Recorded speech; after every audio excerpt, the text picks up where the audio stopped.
Now 2 minutes and 10 seconds and counting.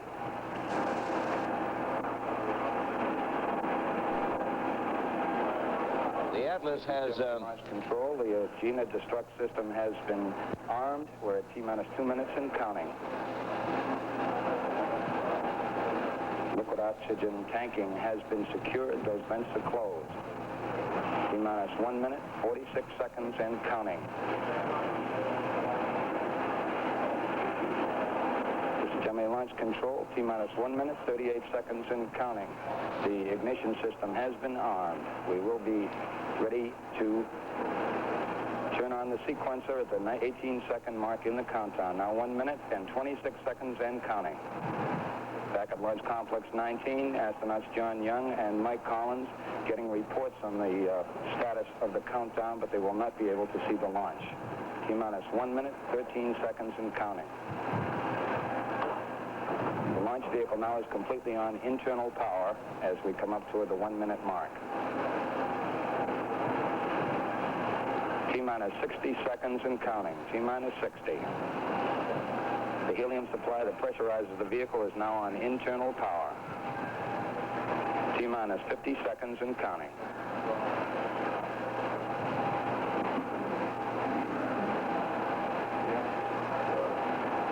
T-minus 40 seconds and counting. For most of the remainder of the time, the launch vehicle test conductor in Complex 14 will be looking at a series of ready lights on his console.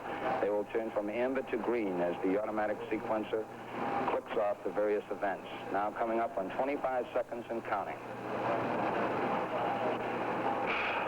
T-minus 20 seconds and counting. T-minus 19, 18. We have the automatic sequencer in. Now 15 seconds and counting. Be aiming toward ignition at 4. T-minus 10, 9, 8, 7, 6, 5, 4, 3, 2, 1. Ignition. And we've got a liftoff at it looks like 46 seconds after the hour.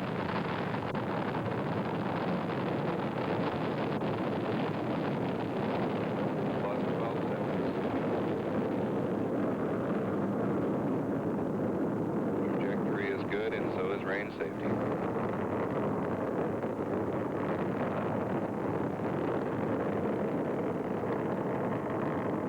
Beginning the program.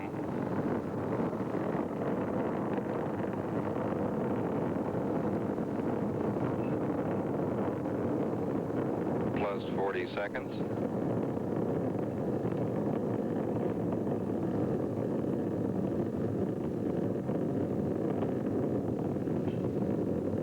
Plus 50 seconds. And the flight director checks with range safety. He says we look good.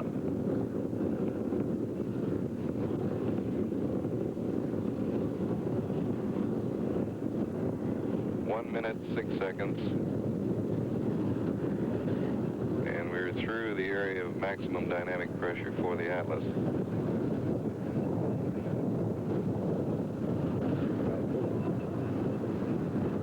Minute, 20 seconds.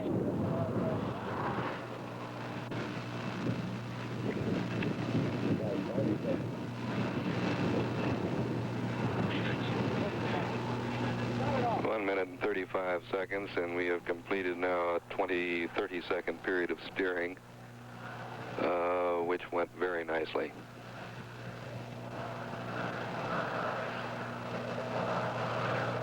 Altitude about 20 miles, and we're about 25 miles downrange.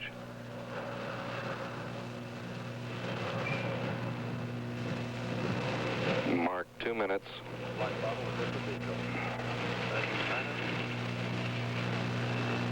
Coming up on booster engine cutoff, and Flight Dynamics says everything looks good to him. Pico, 2 minutes, 15 seconds into the flight. Pico programmed at 2 minutes, 11 seconds. It looked like it occurred right on the mark. Our booster engines have dropped away. The 57,000-pound thrust sustainer now driving the vehicle up and out over the Atlantic.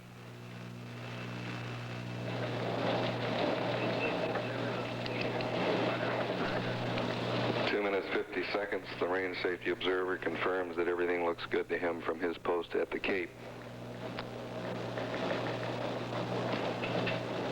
Mark 3 minutes. Altitude 60 miles. We're 125 miles downrange.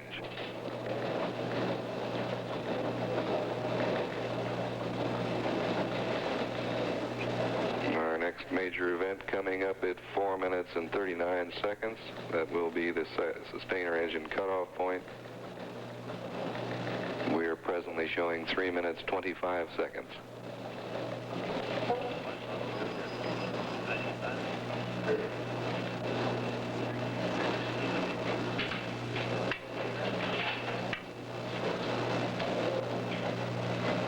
Minutes 40 seconds. And confirms we look good.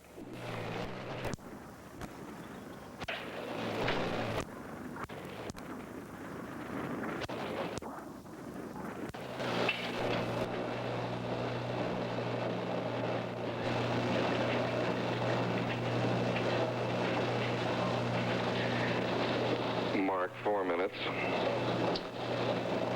It's getting a long way away now. We're about 30 seconds away from the cutoff point.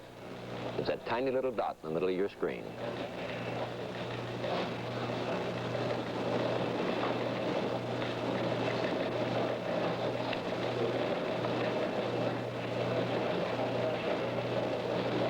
Four minutes, 26 seconds, and everything looks good. We're 300 miles downrange.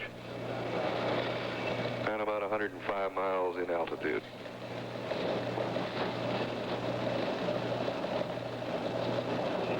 We have SECO. Sustainer engine has shut down. We now go through approximately a 20-second coast period before separation occurs. After the separation sequence, there's a 52-second coast until the secondary propulsion system lights off on the Agena. And approximately a little more than 1 minute later, we should have primary propulsion light off on the Agena. We're 5 minutes and 20 seconds, and we look good in all respects.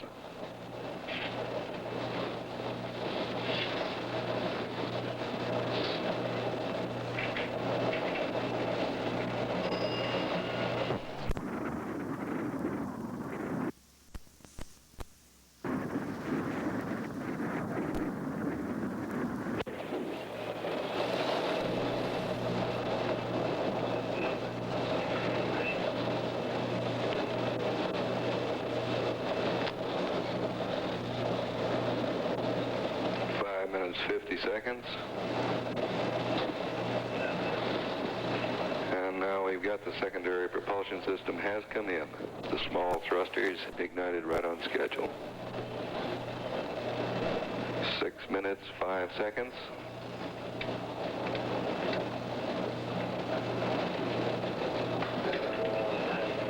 And we've got the primary propulsion system has ignited on schedule at 6 minutes, 10.2 seconds. Flight Dynamics has confirmed the engine start on the Agena engine, the big engine. This burn is to carry a little more than 3 minutes, with the shutdown occurring at 9 minutes, 16 seconds into the flight. We have a report of shroud separation. This event was to take place at 6 minutes, 20 seconds. We're now at 6 minutes and 50 seconds.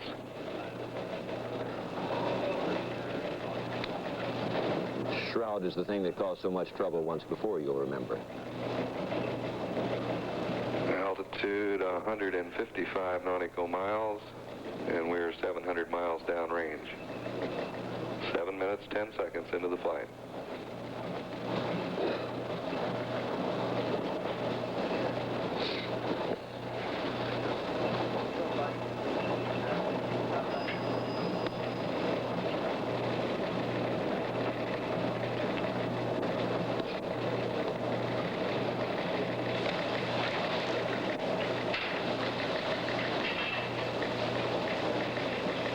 1 minute, 38 seconds into the flight, and the flight director, as he polls the FIDO console or the Agena console again and again, gets a looks good report.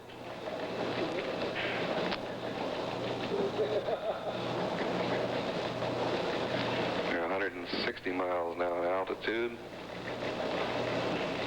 They want 161. About 900 miles downrange. 8 minutes and 3 seconds into the flight. And we're approximately 1 minute away from the Agena engine shutdown. They want an orbit of 161 miles circular.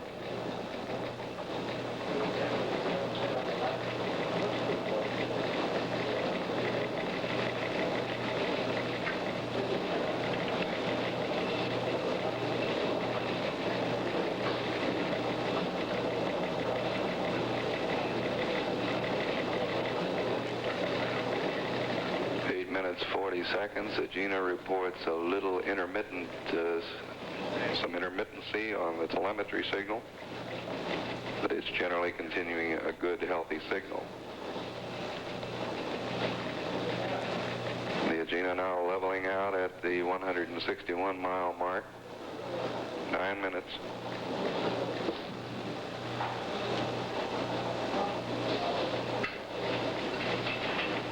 We're 1,100 miles downrange.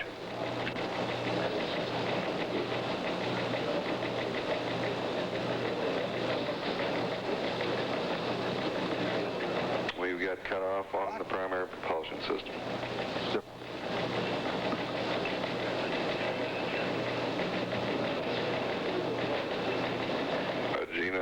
The Agena controller advises we had a normal shutdown. And now we'll wait a report from Flight Dynamics. He advises that the cutoff looked nominal in all respects to him, the Flight Dynamics officer. Commands now being sent to the Agena to disable the command destruct system receivers aboard. 10 minutes into the flight. Well, the first of two highly critical events came off precisely on time. Well, almost precisely on time. They wanted to lift off at 39 minutes and 44 seconds after the hour. It appears that they lifted off at 39 minutes and 46 seconds after the hour. But that's close enough, certainly. And they wanted a circular orbit of 161 miles. The last report they had achieved 160, and I presume they'll get the 161. We will have number 10 in orbit circling below number 8, and in a little while we'll have the spacecraft in orbit circling below both of them. David? They had a choice, Frank, and I was thinking a minute ago that the more complicated it becomes and the more elaborate representations and models and mock-ups we have, it always winds up with Frank McGee at the blackboard with a piece of chalk. Until I saw you there with that chalk. Well, that's very kind of you, David. Thank you. Well, it's the truth. They had a choice between letting the Agena catch up with the spacecraft or letting the spacecraft catch up with the Agena. And they have decided on the latter. Standing down here in this swamp, Frank, looking across at the rocket takeoff, it occurred to me that color television is beautiful, but the sight with your eyeballs of a rocket taking off is almost indescribable. Even in the brilliant sunlight, the fire at the tail of it is so intense it is slightly painful to your eyes. The power is so great, it shakes the earth more than a mile away. And the sound is so intense that if somehow, it couldn't be done, but if somehow it were fed into your television set the way it really sounds, it probably would blow out all the tubes and blow up the speaker. Rattle it right off the shelf. I'm sure it would. It's really a gorgeous sight. You know the thing that impressed me? What's that? Is despite the enormous size of the rocket, how small it looks really when it gets up there against the entire panorama of the sky. It looks like a little pencil, slender little pencil rising up there against the blue. Because there's nothing there to compare it to. Mm-hmm. If we could send up, say, an automobile or something along with it to give you a point of reference, then you could see how big it is. The Saturn they're setting up over here with Frank, which you've seen, is about, let's see, I think 7 times the size of the Atlas. So big, in fact, that they have catwalks inside of it. And the men who work on it don't work on catwalks around it as they do with the Atlas. They work on catwalks inside. It's like a building, stairways in it. Well, we'll be back for all the details. The next launch is about, let's see, about 50 minutes from now.